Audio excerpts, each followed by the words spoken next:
අයිබෝන් හෝඩම ඉතින් අදට දෙන්න අපේ ඉලෙක්ට්‍රික් කෙමිස්ට්‍රි YouTube channel එකත් එක්ක අද අපි කතා කරන්න යන්නේ දෙවන අයනීකරණ ශක්තිය ඒ කියන්නේ දෙවන සිදුවීමත් ඒ ගමම කතා කරනවා. ඉතින් දෙවන මම කලින් වීඩියෝ එකේ කතා කරේ පළමු අයනීකරණ ශක්තිය.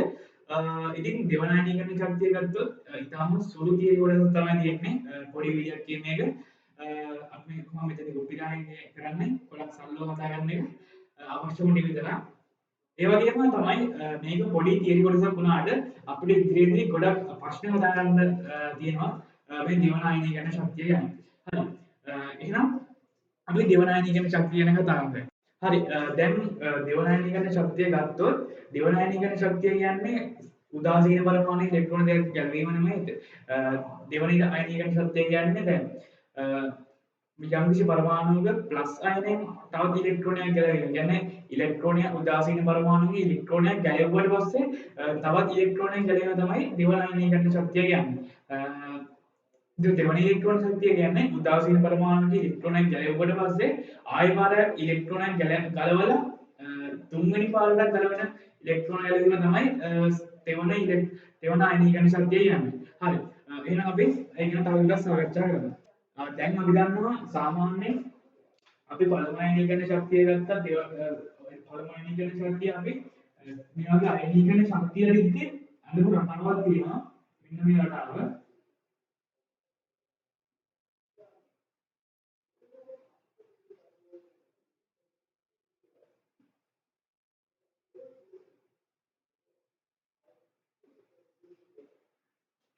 දැන් අපි පළමු අයනීකරණ ශක්තිය දිත්තේ මේ රටාවටමයි යන්නේ. ඒ වගේම ඔයා එක ගණන්ඩේ තියෙන පරමාණු වල දෙවන අයනීකරණ ශක්තිය හොයාගද්දී ඔයා දෙන්න ඕනි මේ විදිහටමයි හැදී හදන්න ඕනි. ඒ අවස්ථාවේ අපිට මගදී ප්‍රශ්නයක් දුන්න දෙවන අයනීකරණ ශක්තිය ගැන එක මෝඩල් සම්බන්ධව මේ විදිහට අදින්න. දැන් මෙහෙමයි දෙවන පළමු අයනීකරණ ශක්තිය ගැන කතා කරනවා නම් අපි මෙතන අයිවර්ට දාලා මෙතන පළවෙනි කාණ්ඩේ මේ දෙවෙනි කාණ්ඩේ මේ තුන්වෙනි කාණ්ඩේ වගේ මේ හතරවෙනි පස්වෙනි හයවෙනි කියලා පිළිවෙලට යනවා කියන්නේ. දැන් අපි දැන් කතා කරන්නේ දෙවන අයනීකරණ ශක්තිය ගැන. දෙවන අයනීකරණ ශක්තිය ගැන කතා කරද්දී අයි බ්ලූ දාලා අපි පටන් ගන්න ඕනේ පළවෙනි කාණ්ඩෙත් නෙමෙයි දෙවෙනි කාණ්ඩෙන්. දෙවන අයනීකරණ ශක්තිය ගැන කතා කරමු. එතකොට දෙවෙනි කාණ්ඩේ තුන්වෙනි කාණ්ඩේ හතරවෙනි කාණ්ඩේ විදිහට තමයි යන්නේ. දැන් ඒ වගේම දෙවන අයනීකරණ ශක්තිය ගත්තොත් ඒ කියන්නේ I3 ගත්තොත් එතනදී අපි පටන් ගන්නේ තුන්වෙනි කාණ්ඩයෙන් පටන් ගන්න. තුන්වෙනි කාණ්ඩය මොකද අපේ ඇලුමිනියම් වගේ ඊට පස්සේ මෙහෙම 4 5 විදිහට අපි දිගටම දාගෙන යනවා කාණ්ඩාංක. ඕක තමයි පළවෙනි පොයින්ට් එක. මේ දෙවන අයනීකරණ ශක්තිය තුන්වෙනි අයනීකරණ ශක්තිය සිවුවන අයනීකරණ ශක්තිය වගේ දිගටම මේ දෙක හදාගන්න. ඔයාලට මොකද ප්‍රශ්නයක් ආවොත් ඒක මොඩල් සම්බන්ධව ඔයා මේක තමයි කමෙන්ට් එක අහන්න chart එක. දැන් මම ඔයාලට මේක පැහැදිලි කරන්නම්. තවත් දැන් මම මෙතන දෙවන අයනීකරණ ශක්තිය අදින්නේ. දෙවන අයනීකරණ ශක්තියේ අදිනවා නම් අපි පරයන්න ගන්න ඕනේ මොකද්ද? මෙතන දාන්නේ දෙවනි කාණ්ඩය ඉඳන් තමයි පටන් ගන්න. මෙතන දෙවනි කාණ්ඩය ඊට පස්සේ මෙතන තුන්වෙනි කාණ්ඩේ මොඩල් එකේ මෙතන හතරවෙනි කාණ්ඩේ මොඩල් එකේ මෙතන පස්වෙනි කාණ්ඩේ මොඩල් එකේ. හරි. එහෙනම් මම ගන්නවා දෙවන කාණ්ඩේ මොඩල් එක කියන සෝඩියම් වල පළවෙනි ඉලෙක්ට්‍රෝනේ ගැලපුණේ නියොන් සෝඩියම් ලැබෙන්නේ නැහැ. මම හැලේම අදින්නවා. I1 නම් I1 අඩුනේ පළවෙනි කාණ්ඩේනේ. I2 නම් මෙතන I2 අඩු වෙන දෙවෙනි කාණ්ඩේ. දෙවෙනි කාණ්ඩෙන් පටන් ගන්න. රෝමියම් දෙවෙනි කාණ්ඩේ. Beryllium, boron, carbon, nitrogen, oxygen, fluorine, neon හතරවෙනි කාණ්ඩේ. අනිවාර්යයෙන්ම අනිත් ගාන සෝඩියම් පළවෙනි කාණ්ඩේ. I2 ගානෝ එහෙනම් මෙතන දැන් දෙවෙනි කාණ්ඩේ නම් ඉන්න ඕනේ පළවෙනි බෙරිලියම්. ඊට පස්සේ බෝරෝන්, ඊට පස්සේ කාබන්, ඊට පස්සේ අනේ වගේ දිගටම යන්න ඕනේ. මම ලියන්න නයිට්‍රජන්.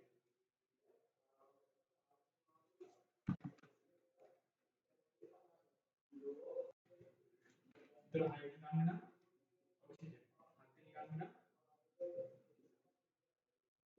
फ्लोरीन हत्तेनी कांड ना नियोन එතකොට මෙතන උඩම ඉන්නේ පළවෙනි කාණ්ඩේ සෝඩියම් මේ සෝඩියම් වල තමයි මෙතෙන්දී ඉලෙක්ට්‍රෝන තවත් දෙවනානීකරණ ශක්තියෙන් ඉලෙක්ට්‍රෝනයක් ගන්න පාරම් වෙන්නේ. ඒකට හේතුව තමයි දැන් මෙතන සෝඩියම් කිව්වට මෙතන ඉන්නේ සෝඩියම් ඇත්තටම සෝඩියම් ප්‍රශ්නේ මොකද මේ දෙවනානීකරණ ශක්තිය ප්‍රස්තාවල මේ සෝඩියම් එතකොට ඉන්නේ එක ඉලෙක්ට්‍රෝනයක් පිට කරලා ඉන්න රසායනයක් විදිහට. සාමාන්‍යයෙන් සෝඩියම් ගත්තොත් සෝඩියම් වල තියෙන්නේ මාර්ග ඉලෙක්ට්‍රෝන එකයිනේ. එතකොට ඒක ඉවත් වුණාට පස්සේ කියන්නේ එන්නේ රසායනයක් එතකොට පස්සේ සෝඩියම් රසායනයක් එතකොට පස්සේ මෙයා ස්ථායි වෙනවා. ස්ථායියෙන් තමයි නැවත ඉලෙක්ට්‍රෝනයක් ගලවන්න අමාරුයි. ඒකෙන් තමයි මෙතන සෝඩියම් වලට ඒ කියන්නේ පළමු කාණ්ඩයේ සෝඩියම් වලට වැඩිපුරම අයනීකරණ දෙවනානීකරණ ශක්තිය අවශ්‍ය වෙලා ඉන්නේ. ඉතින් ඔය මතක තියාගන්න ඕනේ මේ දෙවනානීකරණ ශක්තිය ප්‍රස්ථාරය නිසා මෙතන සෝඩියම් කියලා ලිව්වට අපි මෙතන සෝඩියම් නෙමෙයි ඉන්නේ සෝඩියම් රසායන මොකද මේගොල්ලෝ ඉන්නේ දැන් එක ඉලෙක්ට්‍රෝනයක් පිටකලා ඉන්නේ ඉඳ මේ ඔක්කොම තියෙන්නේ ප්ලස් එකයි. දැන් ඉතින් ඔයාලට තේරෙනවා මේ දෙවෙනි කාණ්ඩයේ තමයි මෙතනදී අයනීකරණ ශක්තිය අඩු වෙලා තියෙන. කියන්නේ බෙරළිය මොලේ තුන්වෙනි කාණ්ඩේ අය කියන්නේ I2 වල තුන්වෙනි කාණ්ඩ තමයි ඊට පස්සේ බෙරළියම් වල වැඩි වෙලා තියෙන. අන්න ඒ වගේ පිළිවෙලට තමයි යන්නේ මෙතනට. ඒ වගේම අපිට කියන්න පුළුවන් මේක වැදගත් පොයින්ට් එක. දැන් දෙවෙනි කාණ්ඩයේ මූල ද්‍රව්‍යවල I2 අවම වෙනවා. මොකද අවම වෙලා තියෙන්නේ. කියන්නේ දෙවෙනි කාණ්ඩයේ මූල ද්‍රව්‍යවල I2 අවම වෙනවා. එතකොට පළවෙනි කාණ්ඩයේ මූල ද්‍රව්‍යවල මොකද්ද වෙන්නේ? I2 උපරිම වෙනවා. පළවෙනි කාණ්ඩයේ මූල ද්‍රව්‍යවල I2 උපරිම වෙනවා වගේම දෙවෙනි කාණ්ඩයේ මූල ද්‍රව්‍යවල I2 අවම වෙනවා. ඒක වගේ වෙනවලු මේ පස්තරේ. දැන් මේ වගේම අපි තුන්වෙනි අයනීකරණ ශක්තිය කතා කරලා බලමු. දැන් තුන්වෙනි අයනීකරණ ශක්තිය ගැන කතා කරද්දී මෙතන ID දානවා. දැන් අපි පටන් ගන්න ඕනේ මොකද? අපි පටන් ගන්න ඕනේ තුන්වෙනි කාණ්ඩේ. මේ තුන්වෙනි කාණ්ඩේ පටන් ගන්න ඕනේ. එතකොට බෝරෝන්, කාබන්, නයිට්‍රජන්, ඔක්සිජන්,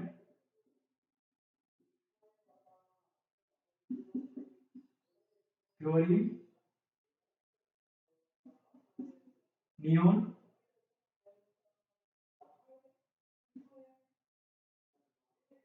මෙතන සෝඩියම්, මෙතන මැග්නීසියම්.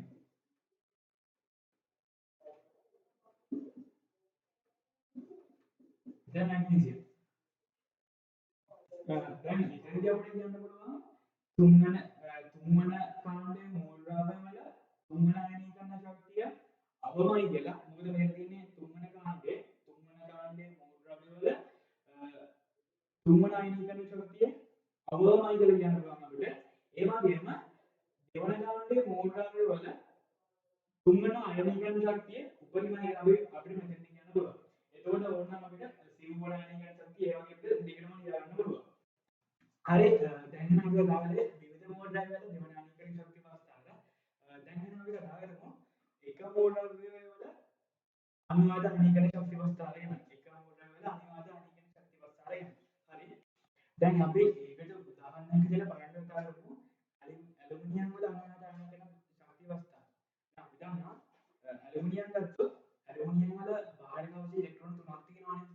හරි ඔන්න එනවා මම මෙතන අදින්න දැන් මේ අදිනවා විවිධ මෝල් ද්‍රව්‍යවල අයනීකරණ ශක්තිය පස්තාවල නේ එක මෝල් ද්‍රව්‍ය අයනීකරණ ශක්තිය සායනසම් මේ පොඩ්ඩක් වෙනස් වෙනවා. මෙතන නම් දැන් දෙවන පළවෙනි අයනීකරණ ශක්තිය සෝඩියම් වල පළවෙනි අයනීකරණ ශක්තිය අදිනවා. කියන්නේ මෙහා දැන් මේ ඉන්නේ ඇලුමිනියම් එක ඉලෙක්ට්‍රෝන ඉවත් කළා තමයි ඉන්නේ. දැන් ඊට පස්සේ ඒකේ දැන් මෙතන යන්නේ I1 නේ. මේ I1 කියන්නේ ඇලුමිනියම් ප්ලස් කියන එක. මෙතන තියෙන ඇලුමිනියම් ප්ලස්. මම ඕනනම් මේ ඔයාලට පැහැදිලි වෙන තව ටිකක් මෙතන අහන්න ගන්න ඇලුමිනියම් ප්ලස් කියලා ශක්ති පස්තාවල අදින්න තියෙනවා. අදින්න බැහැ වාට. ඊට පස්සේ සාමාන්‍ය දැන් මෙයා ඉලෙක්ට්‍රෝන ඉවත් කරලා තියෙන්නේ. එතකොට I2 එද්දී කියන්නේ දෙවන ශක්තියට එද්දී ඒ කියන්නේ ඉලෙක්ට්‍රෝන දෙකක් දෙවන ඉලෙක්ට්‍රෝනයක් පිට කරද්දී මෙයාගේ අයනීකරණ ශක්තිය පොඩ්ඩක් වැඩි වෙනවා.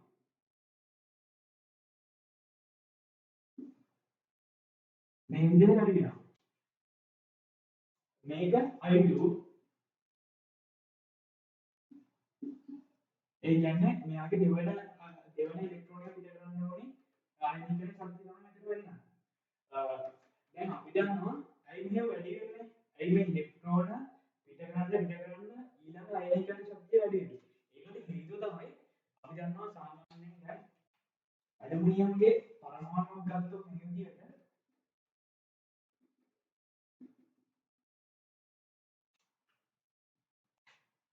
මේකේ ඉලෙක්ට්‍රෝන 13ක් තියෙනවා. එතකොට දැන් 13ක් තියෙන ඉලෙක්ට්‍රෝන ඒ වගේ මේක ප්‍රෝටෝන තියෙනවා 13ක්. ඒ ප්‍රෝටෝන 13 නිසා න්‍යාස්ටියට ධනාත්මක අපිට තියෙන්නේ මේ ඉලෙක්ට්‍රෝන 13ක් මෙහෙම තියෙද්දි ඉලෙක්ට්‍රෝන මේ විදිහට 13 වටේට තියෙද්දි මේ වටේට මේ ඉලෙක්ට්‍රෝන 13ක් මේ පරමාණු වටක් මේ වටේට තියෙද්දි මෙයා උදාසීනයි. මොකද प्रोटॉन ධාතුවට ඉලෙක්ට්‍රෝන දාගෙන සම්පූර්ණයි. හැබැයි මෙයාගේ සාමාන්‍යයෙන් එකක් අඩුමට මාක්සිමම් දෙන්නේ ඉලෙක්ට්‍රෝන 12ක් වෙනවා. එතකොට ඉලෙක්ට්‍රෝන 13ක් මැදේ මේ පරමාණුවේ ධනාරෝපණය වැඩි. ධනාරෝපණය වැඩි වෙන්න මේ ඉලෙක්ට්‍රෝන මේ න්‍යාස්තියට ඇද ගන්නවා. ඇද ගන්නවා කියන්නේ ලං වෙනවා. දැඩිව බැඳලා තියෙනවා. එතකොට මොකද්ද වෙන්නේ? ඒකෙන් ඊළඟ ඉලෙක්ට්‍රෝනේ ගලවන්න අමාරුයි. දැන් මෙතන ප්‍රෝටෝන 13ක් තිබ්බා. ඉලෙක්ට්‍රෝන දැන් 12න් එක ගැලවෙන්නේ. දැන් ඊළඟ තවත් ඉලෙක්ට්‍රෝනයක් ගලවද්දි මොකද වෙන්නේ? තවත් මෙහෙම අරය පොඩි වෙනවා. පොඩි ඉලෙක්ට්‍රෝන ඉක්මනවා. අන්න ඒ වගේ යම් පරමාණුවක ඉලෙක්ට්‍රෝන ගලවන්න ඒකේ අරය කුඩා වෙනවා. එතකොට ඊළඟ ඉලෙක්ට්‍රෝන ගලවන්න අමාරුයි. මොකද හොඳට දැඩිව බැඳලා තියෙන්නේ. නෑ ඒක තමයි මෙතෙන්දී වෙලා තියෙන්නේ. දැන් එක ඉලෙක්ට්‍රෝනයක් ගැලවුවා. ඊට ඉලෙක්ට්‍රෝනයක් ගැලවුවාට පස්සේ ඊළඟ ඉලෙක්ට්‍රෝනයක් ගලවන්න කියන්නේ I2 ගොඩක් උඩින් වෙනවා. දැන් ඊළඟ පොයින්ට් එක තමයි මෙයා I3 ආවා කියන්නේ ඇලුමිනියම් I3 ආවා කියන්නේ මෙයා ඉලෙක්ට්‍රෝන 3ක් ගලවනවා. මෙයාගේ භාවිකාවචයේ ඉලෙක්ට්‍රෝන 3යි තිබ්බේ. එතකොට මෙතනදී මෙයා මොකද්ද වෙලා තියෙන්නේ? මෙයාගේ ස්ථල වින්‍යාසයට පැමිණලා තියෙන්නේ. ඉතින් එහෙම වෙද්දි පොඩි කතාවක් තියෙනවා. එතෙන්දී දැන් සාමාන්‍යයෙන් කෙලින්ම වැඩි වුණොත් මේගාන්ට වගේ තමයි I3 වැඩි වෙන්න ඕනි. එහෙම නෙමෙයි I3 වැඩි වෙන්නේ දැන් මේගාන්ට වඩා අඩු වෙන්නේ නැතුව මේ ඍජුව vertical වැඩි වෙන්නේ අඩු වෙන්නේ නැතුව ඕනකට වඩා වැඩි වෙන්නේ නැතුව සාමාන්‍යයෙන් ස්ථාය වින්‍යාසයට පැමිණෙද්දී මේ වගේ පොඩ්ඩක් සාමාන්‍ය මට්ටමකට වඩා අඩු වෙලා තමයි I3 වැඩි වෙන්නේ. මොකද එහෙම වෙන්නේ මේ පොයින්ට් එකේදී මෙයා ස්ථාය වින්‍යාසයට පැමිණෙනවා. මේ පරමාණු ස්ථාය වින්‍යාසයට පැමිණෙනවා. I2 තියෙද්දී මෙයාගේ භාවිකාවචයේ ඉලෙක්ට්‍රෝන එක විදිහට ඒ එක ගලවන්න ඊටම කුඩා ශක්තියක් තමයි අවශ්‍ය වෙන්නේ.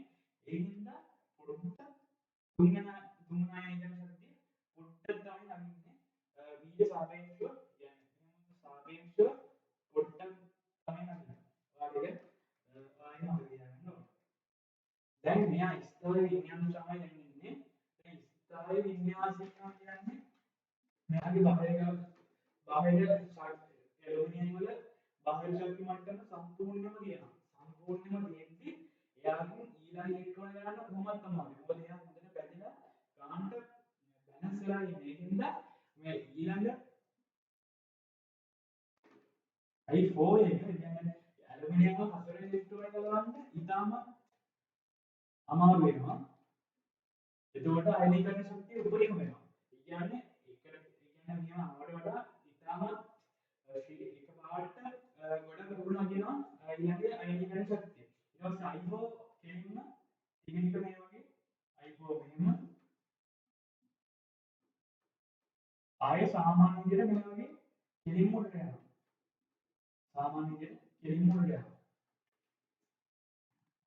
ඒ වගේම හොඳට මතක තියාගන්න ඕනේ සම ඉලෙක්ට්‍රෝන එකේ නැත්නම් එකම ඉලෙක්ට්‍රෝන වින්‍යාස සහිත එකක මම උදාහරණයක් විදිහට පෙන්නන්නම්. දැන් නියෝන් ගත්තොත් නියෝන්ගේ ඉලෙක්ට්‍රෝන එකෙන් අවශ්‍ය 10යි. දැන් ඒ වගේම සෝඩියම් ප්ලස් ගන්න. සෝඩියම් ප්ලස් ගත්තත් එයාගේ ඉලෙක්ට්‍රෝන 10යි තියෙන්නේ. දැන් මෙතනදී ඊළඟ ඉලෙක්ට්‍රෝන එක ගලවන්න වැඩිපුරම අමාරු වෙන්නේ කාගේද නේද? කෙලින්ම සෝඩියම් එකේ කියලා කියන්න ඕනේ. ඒකට හේතුව තමයි දැන් මෙයා නියෝන් ඉන්නේ උදාසීන අවස්ථාවේ. එයාගේ ප්ලස් අයනයන් නෙමෙයි. උදාසීන අවස්ථාවේ ඉන්න පරමාණු. ඒ සෝඩියම් ගත්තොත් මෙයා ඉලෙක්ට්‍රෝනයක් පිට කරලා තියෙනවා. ඒ කියන්නේ සාමාන්‍ය ඉලෙක්ට්‍රෝන සංඛ්‍යාවට ඉලෙක්ට්‍රෝන අඩුයි. ඒකින්ද මෙයාගේ ධනාරෝපණයක් තියෙනවා. එතකොට ඉලෙක්ට්‍රෝන එක ලං වෙලා මොකද දැඩිව වෙනවා. ඊට පස්සේ දැඩිව වෙන්නේ තවමත් අමාරුයි ඊළඟ ඉලෙක්ට්‍රෝන එක ගලවන්න. සාමාන්‍යයෙන් මේ වගේ ප්‍රශ්නයක් දුන්නොත් නියෝන් සෝඩියම් ප්ලස් වගේ මෙතනදී පළමු ඊළඟ අයිඩියන් ශක්තිය වැඩි වෙන්නේ අනිවාර්යෙන් සෝඩියම් ප්ලස් වල මේ ධනාරෝපණය වැඩි වෙන කෙනෙක් තමයි කොහොමරි වැඩි වෙන්නේ ඊළඟ අයිඩියන් ශක්තිය. ඒ වගේම අපි මතක තියාගන්න වැදගත් පොයින්ට් එක තමයි යම්කිසි පරමාණු ගත්තොත් I1 වලට I2 වැඩි වෙනවා. අනිත් වගේ I2 වලට I3 වැඩි වෙනවා. අන්න ඊළඟ පොයින්ට් එක. I1 වලට වඩා I2 වැඩි, I2 වලට වඩා I3 වැඩි. ඒක මේ ඉන්ජිනේරිං වලට මොන මතක තියාගන්න ඕනේ. ඉතින් දෙවන ආයනීකරණ ශක්ති ප්‍රස්තාවයට තුන්වෙනි ආයනීකරණ ශක්ති ප්‍රස්තාව ගැන සාකච්ඡා කළා. අපිට මෙච්චරයි සාකච්ඡා කරන්න තියෙන්නේ. ඊට පස්සේ අපි මේකේ ප්‍රශ්න කරනවා. ඊට පස්සේ අපිට තියෙනවා තව මාතෘකා හයිඩ්‍රජන් විමෝචන වර්ණාවලිය වගේ ඒ වගේම විකිරණ ප්‍රෝටෝන ශක්ති සිහින වගේ ඒවා කතා කරනවා. අපි ඒවා කරාට පස්සේ මේ පාඩම ඉවර වෙනවා. ඊට පස්සේ අපිට දෙන්නේ මේ පාඩේ ප්‍රශ්න ගන්න. ඉතින් ඔයාලා දන්නවා මම තව channel එකක් තියෙනවා ඒකෝගේ ෆිසික්ස් කෙමිස්ට්‍රි බයොලොජි කියලා. ඔයාලා මේවා ඉතින් subscribe කරලා මේ වගේ අපේ කොපි වලට join වෙලා පාඩම් කරගත්ත ඒවා මතක් කරගෙන ඒ වගේම ඒ කොටසට අදාළ පසුගිය ප්‍රශ්න පත්‍ර සාකච්ඡා ප්‍රශ්න අපිට සාකච්ඡානම ඉදලා ඒ වගේම Telegram channel තියෙනවා මේ subject තුනේම ඔයාලා ඒවා ඒවට join වෙන්න මේ මම